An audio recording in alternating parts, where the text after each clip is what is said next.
ನಮಸ್ತೆ ಸ್ನೇಹಿತರೆ. ಲಕ್ಷ್ಮೀ ದೇವಿಯ ವಿವಿಧ ರೂಪಗಳನ್ನು ಪೂಜಿಸುವುದರಿಂದಾಗುವ ಪ್ರಯೋಜನಗಳು.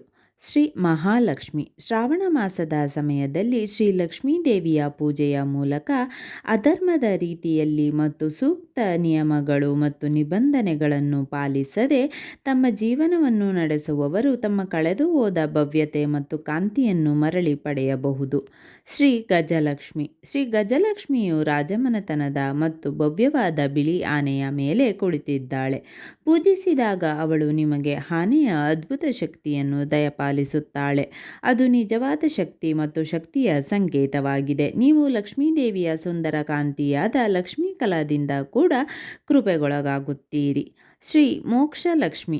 ಮೋಕ್ಷಲಕ್ಷ್ಮಿಯ ಆರಾಧನೆಯು ಎಲ್ಲ ಬಾಂಧವ್ಯಗಳನ್ನು ನಿವಾರಿಸುತ್ತದೆ ಮತ್ತು ಆರಾಧಕನಿಗೆ ಮೋಕ್ಷ ಅಥವಾ ಮುಕ್ತಿಯನ್ನು ನೀಡುತ್ತದೆ. ಸುಖ ಮತ್ತು ಇತರ ಋಷಿಗಳು ಸಹ ಶ್ರೀ ಮೋಕ್ಷಲಕ್ಷ್ಮೀ ದೇವಿಯನ್ನು ಪೂಜಿಸಿದರು.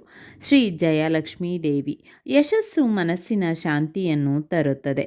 ಶ್ರೀ ಜಯಲಕ್ಷ್ಮೀ ದೇವಿಯು ಎಲ್ಲ ಪ್ರಯತ್ನಗಳಲ್ಲಿ ಯಶಸ್ಸನ್ನು ನೀಡುತ್ತಾಳೆ ಮತ್ತು ಪೂಜಾರಿಗೆ ಕಾರ್ಯಸಿದ್ಧಿಯಿಂದ ಅನುಗ್ರಹಿಸುತ್ತಾಳೆ. ಅಂದರೆ ಯಾವುದೇ ಕೆಲಸವನ್ನು ಯಶಸ್ವಿಯಾಗಿ ಪೂರೈಸುತ್ತಾಳೆ. ಶ್ರೀ ರಾಜ್ಯಲಕ್ಷ್ಮೀ ದೇವಿ. ಶ್ರೀ ರಾಜ್ಯಲಕ್ಷ್ಮೀ ದೇವಿಯು ತನ್ನ ಭಕ್ತರಿಗೆ ನೀಡುವ ಪ್ರಮುಖ ವರವೆಂದರೆ ಅಧಿಕಾರ, ಅಂದರೆ ಆಳುವ ಶಕ್ತಿ ಮತ್ತು ಹಕ್ಕು. ಶ್ರೀ ರಾಜ್ಯಲಕ್ಷ್ಮೀ ದೇವಿಯ ಆರಾಧನೆಯು ಸಮಾಜದಲ್ಲಿ ಸ್ಥಾನ, ಅಧಿಕಾರ, ಹೆಮ್ಮೆ ಮತ್ತು ಉನ್ನತ ಮತ್ತು ಉದಾತ್ತ ಜೀವನವನ್ನು ನೀಡುತ್ತದೆ. ಈ ಪೂಜೆಯು ನಿಮಗೆ ಎಲ್ಲ ಪ್ರಯತ್ನಗಳಲ್ಲಿ ಯಶಸ್ಸನ್ನು ನೀಡುತ್ತದೆ. ಶ್ರೀ ಗೃಹಲಕ್ಷ್ಮೀ ದೇವಿ. ಒಬ್ಬ ವ್ಯಕ್ತಿಯು ಧರ್ಮಾನುಸಾರವಾಗಿ ಮತ್ತು ದೇವರನ್ನು ಸಾಕ್ಷಿಯಾಗಿಟ್ಟುಕೊಂಡು ವಿವಾಹವಾದಾಗ ಶ್ರೀ ಗೃಹಲಕ್ಷ್ಮೀ ದೇವಿಯು ಸ್ವತಃ ಗೃಹಿಣಿಯೊಳಗೆ ಪ್ರತಿಷ್ಠಾಪಿಸಲ್ಪಡುತ್ತಾಳೆ. ಅಂತಹ ಆಶೀರ್ವಾದ ಪಡೆದ ಹೆಂಡತಿ ತನ್ನ ಮನೆಯನ್ನು ಪ್ರೀತಿ, ಉತ್ತಮ ನಡವಳಿಕೆ ಮತ್ತು ಎಲ್ಲ ಶುಭ ಶಕ್ತಿಯಿಂದ ತುಂಬುತ್ತಾಳೆ.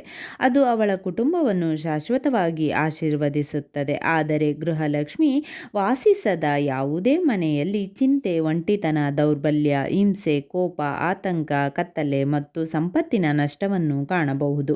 ಶ್ರಾವಣ ಮಾಸದಲ್ಲಿ ಶ್ರೀ ಮಹಾಲಕ್ಷ್ಮೀ ದೇವಿಯ 8 ರೂಪಗಳನ್ನು ಪೂಜಿಸಿದಾಗ ಶ್ರೀ ಗೃಹಲಕ್ಷ್ಮೀ ದೇವಿಯು ತನ್ನ ಪ್ರೀತಿಯ ದೈವಿಕ ಪ್ರಕಾಶದಿಂದ ಒಬ್ಬರ ಮನೆಯನ್ನು ತುಂಬುತ್ತಾಳೆ ಮತ್ತು ಒಬ್ಬರಿಗೆ ಸಂಪೂರ್ಣ ಶಾಂತಿ ಮತ್ತು ಸಂತೋಷವನ್ನು ನೀಡುತ್ತಾಳೆ.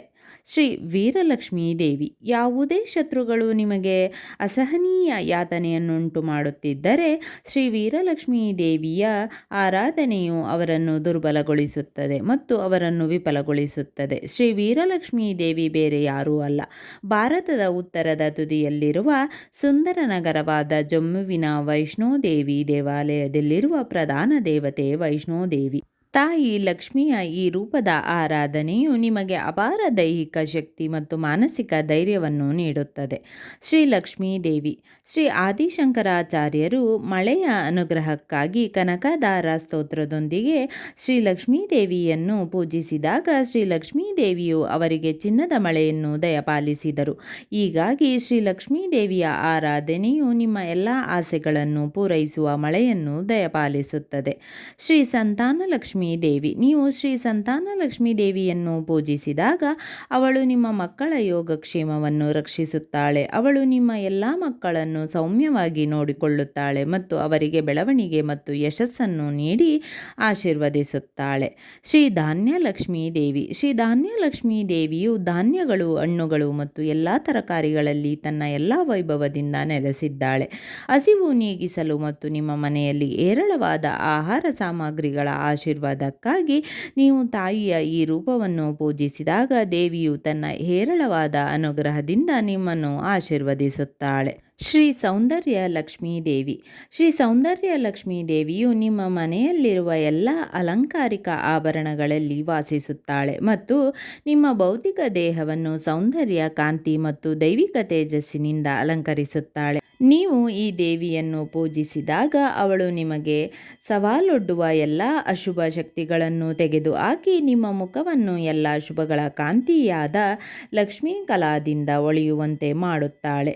ಶ್ರೀ ಭಾಗ್ಯಲಕ್ಷ್ಮೀ ದೇವಿ ಶಿಶು ಜನಿಸಿದ 6 ದಿನಗಳ ನಂತರ ಶ್ರೀ ಭಾಗ್ಯಲಕ್ಷ್ಮೀ ದೇವಿಯು ಮಗುವನ್ನು ತನ್ನ ತೊಡೆಯ ಮೇಲೆ ತೆಗೆದುಕೊಂಡು ಶಿಶುವಿನ ಕೋಮಲ ಹಣೆಯ ಮೇಲೆ ಭಾಗ್ಯರೇಖೆ ಅಥವಾ ಅದೃಷ್ಟ ರೇಖೆಯನ್ನು ಬರೆಯುತ್ತಾಳೆ.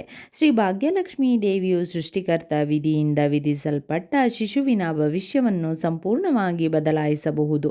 ಇದನ್ನು ತನ್ನದೇ ಆದ ಭಾಗ್ಯರೇಖೆಯಿಂದ ಓವರ್ ರೈಡ್ ಮಾಡುವ ಮೂಲಕ ಈ ದೇವಿಯ ಆರಾಧನೆಯು ಅದೃಷ್ಟದ ಕಾಣದ ಶಕ್ತಿಯಾದ ಅದೃಷ್ಟವು ಯಾವಾಗಲೂ ಒಬ್ಬರನ್ನು ಅನುಸರಿಸುತ್ತದೆ ಎಂದು ಖಚಿತಪಡಿಸುತ್ತದೆ. ಶ್ರೀ ಶುದ್ಧಲಕ್ಷ್ಮೀ ದೇವಿ ಶ್ರೀ ಶುದ್ಧಲಕ್ಷ್ಮೀ ದೇವಿಯು ನಿಮಗೆ ಸರಿಯಾಗಿ ಸೇರಬೇಕಾದ ಸಂಪತ್ತನ್ನು ಪಡೆಯಲು ಇರುವ ಎಲ್ಲ ಅಡೆತಡೆಗಳನ್ನು ನಿವಾರಿಸುತ್ತಾಳೆ. ಅವಳು ನಿಮಗೆ ಎಲ್ಲ ರೀತಿಯ ಸಮೃದ್ಧಿಯನ್ನು ವರವಾಗಿ ನೀಡುತ್ತಾಳೆ ಮತ್ತು ನಿಮ್ಮನ್ನು ಪರಿಶುದ್ಧತೆಯಿಂದ ಕೃಪೆ ತೋರುತ್ತಾಳೆ. ನೀವು ಈ ದೇವಿಯನ್ನು ಪೂಜಿಸಬಹುದು ಮತ್ತು ಆಕೆಯ ಏರಳವಾದ ಅನುಗ್ರಹವನ್ನು ಪಡೆಯಬಹುದು. ಶ್ರೀ ಆದಿಲಕ್ಷ್ಮೀ ದೇವಿ ಶ್ರೀ ಆದಿಲಕ್ಷ್ಮೀ ದೇವಿಯು ಈ ಇಡೀ ವಿಶ್ವಕ್ಕೆ ಅಂದರೆ ಆದಿ ಪರಾಶಕ್ತಿ ಶಾಶ್ವತ ಆಧಾರವಾಗಿದ್ದಾಳೆ. ಈ ಪರದೇವತೆ ಈ ಸರ್ವೋಚ್ಚ ದೇವತೆ ಶಾಶ್ವತವಾಗಿ ಅಸ್ತಿತ್ವದಲ್ಲಿದ್ದಾಳೆ ಮತ್ತು ಸೃಷ್ಟಿ ಅಥವಾ ಲಯವನ್ನು ಮೀರಿದವಳು.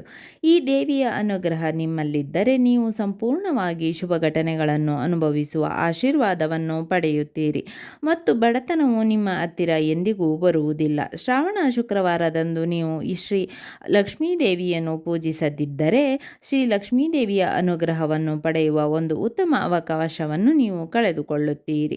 ಶ್ರೀ ಶಾಂತಿ ಲಕ್ಷ್ಮೀ ದೇವಿ ಮಾನವರು ಶಾಂತಿ ಮತ್ತು ಅಶಾಂತಿ ಎಂಬ 2 ಪದಗಳನ್ನು ತುಳಿಯುತ್ತಾರೆ. ಶ್ರಾವಣದಲ್ಲಿ ಶ್ರೀ ಲಕ್ಷ್ಮೀ ದೇವಿಯನ್ನು ಪೂಜಿಸುವವರು ಶ್ರೀ ಶಾಂತಿ ಲಕ್ಷ್ಮೀ ದೇವಿಯಿಂದ ಸಂಪೂರ್ಣ ಶಾಂತಿಯನ್ನು ಪಡೆಯುತ್ತಾರೆ. ಅವಳು ಯಾವುದೇ ದುರ್ಬಲತೆ ಅಥವಾ ದೌರ್ಬಲ್ಯ, ಅನಾರೋಗ್ಯ ಮತ್ತು ಆಂತರಿಕ ಪ್ರಕ್ಷುಬ್ಧತೆಯನ್ನು ತೆಗೆದುಹಾಕುತ್ತಾಳೆ ಮತ್ತು ಆರಾಧಕರಿಗೆ ತನ್ನ ಕೃಪೆಯನ್ನು ಅಂದರೆ ತನ್ನ ದೈವಿಕ ಕರುಣೆಯನ್ನು ತಕ್ಷಣವೇ ಧಾರೆ ಎರೆಯುತ್ತಾಳೆ. ಶ್ರೀ ವರಲಕ್ಷ್ಮೀ ದೇವಿ ವರ ಅಥವಾ ವರವು ಒಂದು ದೈವಿಕ ಕೊಡುಗೆಯಾಗಿದ್ದು ಅದು ಎಂದಿಗೂ ಪಡೆಯಲು ಸಾಧ್ಯವಿಲ್ಲ ಎಂದು ನೀವು ಭಾವಿಸಿದ ಸಮಯದಲ್ಲಿ ಗ್ರಹಿಸಲಾಗದ ಮತ್ತು ಸಂಪೂರ್ಣವಾಗಿ ಆಶ್ಚರ್ಯಕರ ರೀತಿಯಲ್ಲಿ ಪಡೆಯಲ್ಪಡುತ್ತದೆ. ಶ್ರೀ ವರಲಕ್ಷ್ಮೀ ದೇವಿಯು ನೀವು ಎಂದಿಗೂ ಯೋಚಿಸದ ಅಥವಾ ಊಹಿಸದ ವರಗಳನ್ನು ನಿಮಗೆ ನೀಡುವ ದೇವತೆ. ಶ್ರಾವಣ ಮಾಸದ 4 ಶುಕ್ರವಾರಗಳಂದು ನೀವು ಶ್ರೀ ವರಲಕ್ಷ್ಮೀ ದೇವಿಯನ್ನು ಪೂಜಿಸಿದಾಗ ಶ್ರೀ ವರ ಮಹಾಲಕ್ಷ್ಮೀ ದೇವಿಯು ನೀವು ಬಯಸುವ ಎಲ್ಲ ವರಗಳನ್ನು ಈಡೇರಿಸುವಂತೆ ನಿಮಗೆ ಅನುಗ್ರಹಿಸುತ್ತಾರೆ. ಶ್ರೀ ವರಲಕ್ಷ್ಮೀ ದೇವಿಯ ಆರಾಧನೆಯು ನಿಮಗೆ ಶಾಶ್ವತ ಜ್ಞಾನವನ್ನು ಪಡೆಯಲು ಅನುವು ಮಾಡಿಕೊಡುತ್ತದೆ. ಶ್ರೀ ಸರಸ್ವತಿ ದೇವಿಯು ಬೇರೆ ಯಾರೂ ಅಲ್ಲ, ಅವರು ತಮ್ಮ ಭಕ್ತರಿಗೆ ಈ ಶಾಶ್ವತ ಜ್ಞಾನವನ್ನು ನೀಡುತ್ತಾರೆ. ಈ ದೇವಿಯ ಅನುಗ್ರಹದಿಂದ ಸಂಪೂರ್ಣ ಅನಕ್ಷರಸ್ಥರನ್ನು ಸಹ ಪಂಡಿತರಾಗಿ ಶಾಶ್ವತ ಜ್ಞಾನದ ಬುದ್ಧಿವಂತ ವ್ಯಕ್ತಿಯಾಗಿ ಪರಿವರ್ತಿಸಬಹುದು. ಸ್ನೇಹಿತರೆ, ಈ ವಿಡಿಯೋ ಇಷ್ಟವಾದಲ್ಲಿ ಲೈಕ್, ಶೇರ್ ಅಂಡ್ ಕಾಮೆಂಟ್ ಮಾಡಿ. ಮುಂದಿನ ವಿಡಿಯೋಸ್ಗಳಿಗಾಗಿ ಚಾನೆಲ್ ಅನ್ನು ಸಬ್ಸ್ಕ್ರೈಬ್ ಮಾಡಿ. ಧನ್ಯವಾದಗಳು.